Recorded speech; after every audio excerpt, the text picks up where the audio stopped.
कहलहुँ जे आइ एकटा जानकारी लऽ कऽ एलहुँ हन, किया तऽ जे व्रत केनिहार सब छी हुनका लेल छै।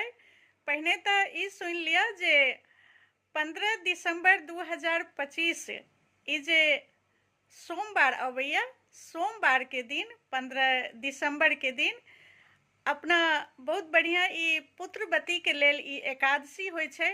पूस के एकादशी जरूर करबाक चाही पुत्रमान वाली के।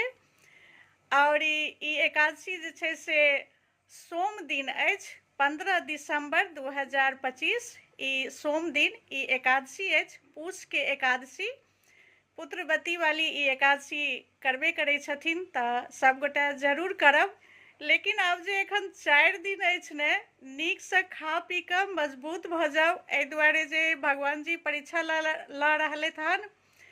और जे गोटा रवि करै छी, एक संझा करै छी, हुनका रवि के एक संझा हेतनि पूस के।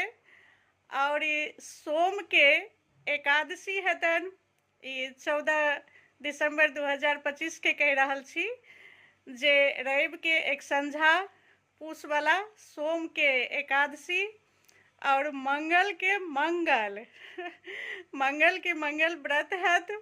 और जे गोटा त्रयोदशी करै छी हुनको बुध दिन त्रयोदशी भऽ जायत। तऽ कए दिन भेल व्रत?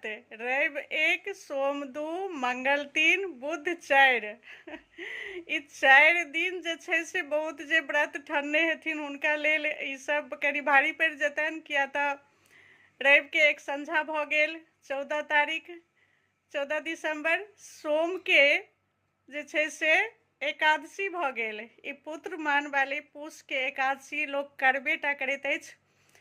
तऽ पूस के जे छै से एकादशी भऽ गेल सोम दिन, मंगल के मंगल भऽ गेल, बुध के त्रयोदशी भऽ गेल। तैँ कहलहुँ जे ई 4 दिन जे छै से कनि बढ़िआँसँ खा पी कऽ मजबूत भऽ जायब। किया तऽ जे चारू करै छथिन हुनका लेल दिक्कत छै। और एना तऽ त्रयोदशी बहुत कम लोग करैत हेथिन, और एकादशी, मंगल और एक संझा, ई 3टा तो बहुत लोग के पकड़ाए जेतनि। क्या तऽ एहिमे से एकटा हमहूँ आबि गेल छी चपेटमे। भगवान जी परीक्षा लऽ रहल छथिन।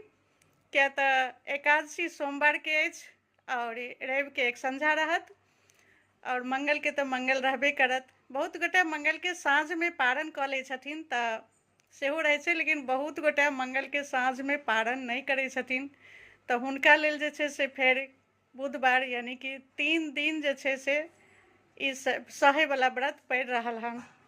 तऽ सभगोटा कनि ध्यान